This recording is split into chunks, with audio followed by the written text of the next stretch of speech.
Hello guys, back again at Comic Book. Welcome back to Comic Book Cafe. And today we're going to review Lobo Volume 3, Number 1. Now, I remember when the original Lobo came out, the first miniseries of it, the shock factor of a comic book, not only was it bloody and the cussing and the adult humor, that was not, just didn't happen in comic books a lot at that time.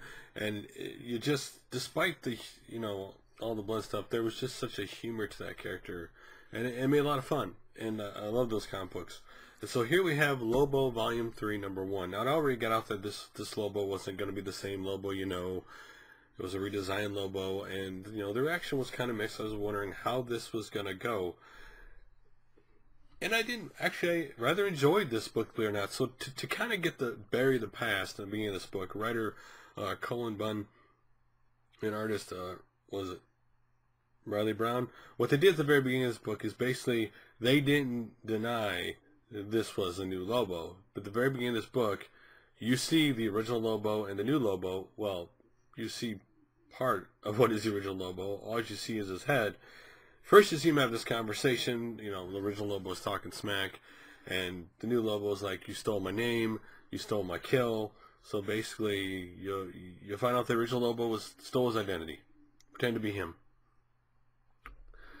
And his kill, and the original Lobo's mad about what he did, Kazarian, which I guess is where he's from, and so he kills Lobo, the original Lobo. All you see is his head cut off, and eventually he shoots him and puts enough voltage to basically burn his skin off his skull, and that's all that's left is a skull. So a very violent end to the original Lobo to start off this comic book, to kind of make you feel, hey, this isn't going to be,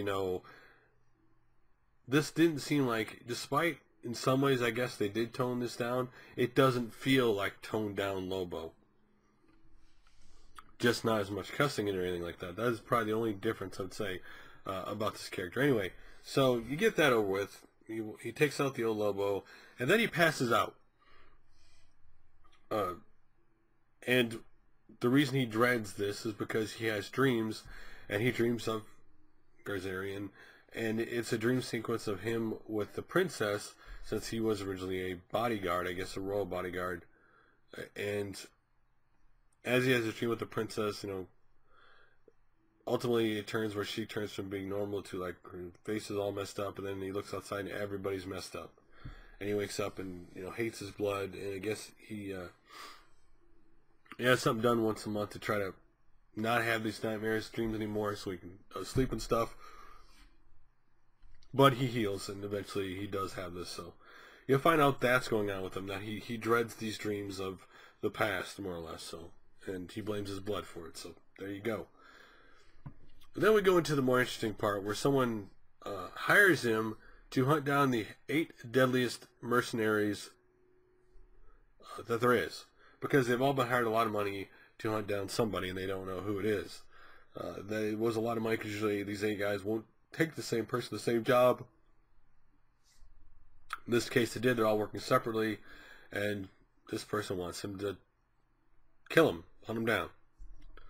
So it goes after the first guy, who's more of a demolition guy than I guess a technically bounty hunter, but he has really Lobo tracked it down and sees he has really expensive mercs, and to kind of, again, to make you feel like this is a Lobo book, he throws his blade in front of this mercenary, the first mercenary, and just rips the guy right in half from the middle of his body. Just rips his body in half. So this is no comic book about squeamish. Okay, this is not a very, this is not a PG comic book in any stretch.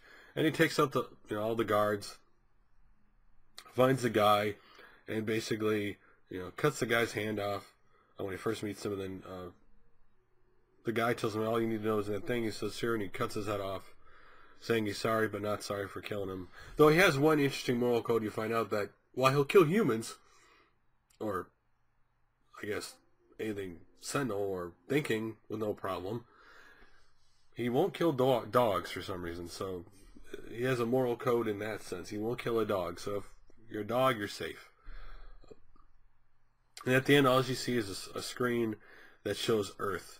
Kind of like corner around like Florida or something, and all Lobo says at the very end is, well, this guy hired people should have hired me, because if he'd come to me, I would almost do this job for free. Meaning whoever this person is, that he's hunting or they're hunting, he clearly must not like them and would have done it. So you don't know who it is. You know, obviously it's someone in the DC universe, but a good start to the book. Again,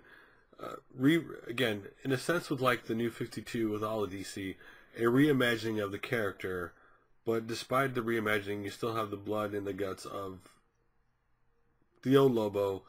Just maybe not that he kills every single person in the book, but there's a lot of blood and guts. You do notice more of a tone down at parts of the foul language, though there are some foul language in it. Well, like the new character, seems to be interesting, and see how it goes. I actually enjoyed this book, believe it or not. This was actually a fun book to read for me. So, if you read this, what did you think of the new Lobo?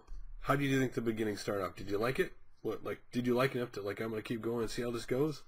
So, anyway, I actually recommend this book because it's a lot of fun. So, anyway, thanks for watching like always, guys, and I'll talk to you guys again soon for another review and comic book cafe.